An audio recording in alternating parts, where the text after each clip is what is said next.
Vamos falar agora a respeito da Companhia de Desenvolvimento dos Vales do São Francisco e do Parnaíba, Codevasf, que fez a entrega de patrulhas agrícolas a 40 municípios do Piauí, com investimentos de 5,6 milhões, oriundos de recursos do Orçamento Geral da União.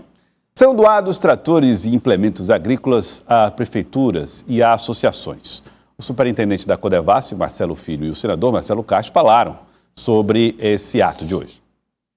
O Piauí e o Brasil precisa mecanizar a sua agricultura familiar, dar condições para o agricultor familiar produzir mais e melhor, com maior eficiência, para que ele tire mais recursos de lá e consiga viver com dignidade. Esse é o papel principal da Codevasf, é a função da Codevasf promover desenvolvimento, e a gente está focando sobretudo na agricultura familiar, no homem e na mulher do campo, apoiando as atividades produtoras locais, as mais diversas atividades da zona rural do nosso querido estado do Piauí.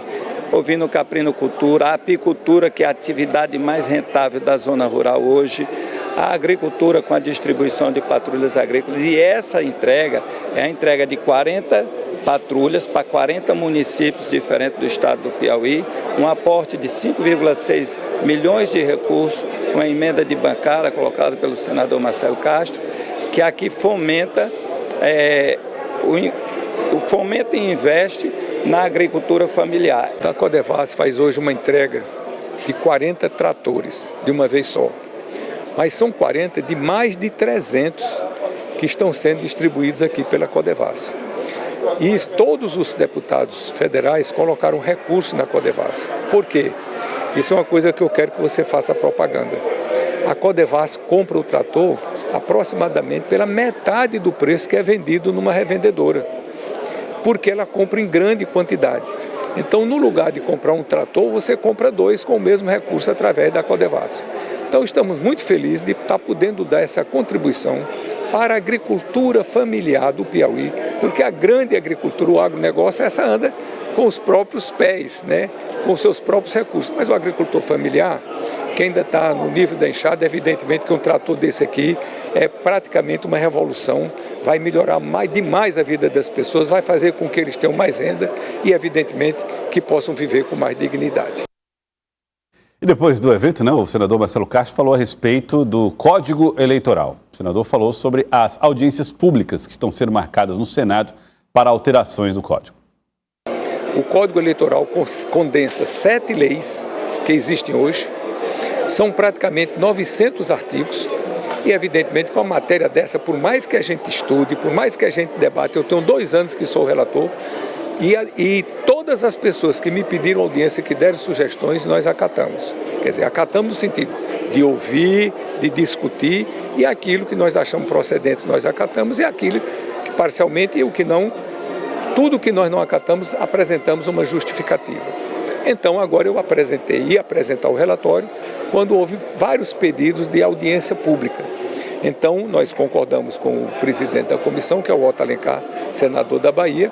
Vamos fazer 3 audiências públicas e já está marcado que no dia 7 de maio, para não ser medidas protelatórias, nós vamos ler o relatório. E provavelmente no dia 14 de maio, nós vamos aprovar na CCJ e levar para o plenário, para que possa ainda, que é o nosso objetivo, chegar no mês de maio na Câmara, porque ele já veio da Câmara, para a Câmara dar a votação final e a gente poder dotar o Brasil de um código moderno, atual, bem circunstanciado, que vem trazer transparência e segurança na nossa atividade política. E o ponto, vamos falar de reforma eleitoral. Bom, vamos explicar inclusive isso para as pessoas. Tem um debate sobre o Código Eleitoral brasileiro. É verdade, o debate é uma matéria que está tramitando no Senado, saiu da Câmara, relatado na época pela então deputada Margarete Coelho, depois foi para o Senado fez muitas modificações nessa matéria relatada agora pelo senador Marcelo Castro. São 600 artigos, um relatório com mais de 700 páginas.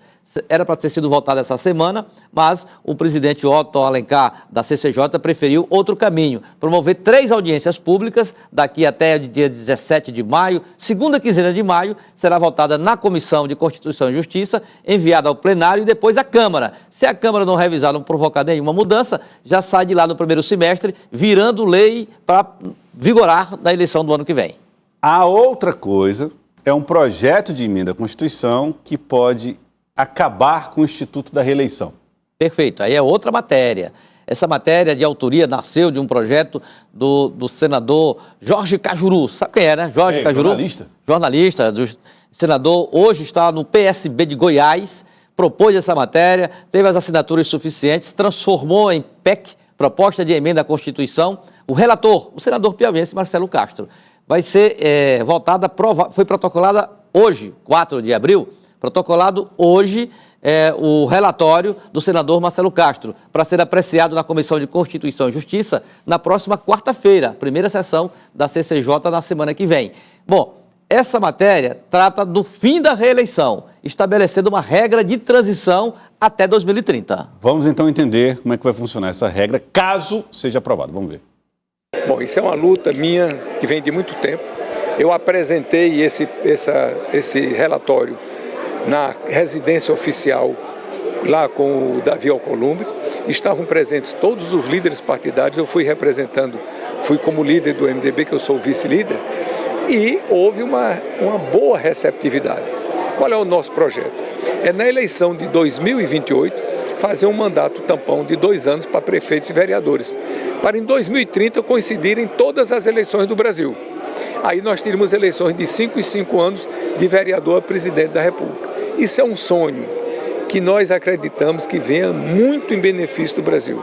Eleição de 2 em 2 anos, hoje como existe, como nós temos atualmente no Brasil, traz muita dificuldade, Elivaldo, para os prefeitos, sobretudo, para os gestores, planejarem as suas cidades a médio e a longo prazo, porque eles passam todo o tempo fazendo eleição.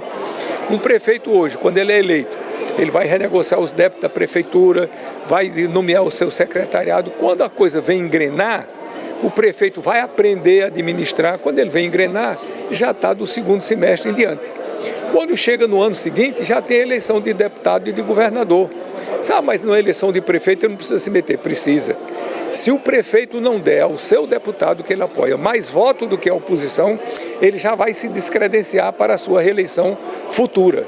Aí vem o 3º ano que ele realmente administra, o 4º ano já é a reeleição dele.